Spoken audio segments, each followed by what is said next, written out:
আবারও চলে এসেছি তোমাদের সাথে এক ঝুড়ি গল্প আর তার সাথে সপ্তমীর দিনের ব্লগ নিয়ে। জানো তো এবছর পুজোতে পঞ্চমী থেকে দশমী রোজই বেরিয়েছি। এবছর পুজোটা দারুণ কাটিয়েছি।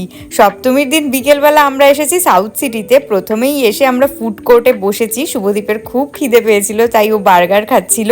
যে কোনো অকেশনে সাউথ সিটিতে ভীষণ সুন্দরভাবে ডেকোরেশন করা হয়, তো শুভদীপ সেটারই পিকচার তুলছিল। এরপর আমরা এসেছি প্যান্টালুন্সে। হ্যাঁ, পুজোর মাঝখানেই আমরা শপিং করতে এসেছি। এবারে অফলাইন খুব একটা শপিং আমাদের করা হয়নি। অষ্টমীতে পরার জন্য ওর পাঞ্জাবি নেওয়া হয়ে গেলে দেন বাবার জন্য শার্ট নিয়ে আরও কিছু টুকটাক শপিং করে আমরা এসেছি জারাতে।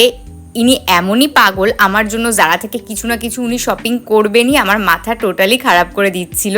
বাট এবারে জারার কালেকশনে আমার কোনো কিছুই পছন্দ হচ্ছিল না, আর যেটা পছন্দ ছিল সেটা সাইজ অ্যাভেলেবেল ছিল না। শপিং তো কমপ্লিট, এবার টুকটাক কিছু খাবার দাবার নিয়ে দেন বাড়ির পথে রওনা দিয়ে দিয়েছি। আমাদের সপ্তমীটা এবারে এভাবেই কেটেছে। টাটা।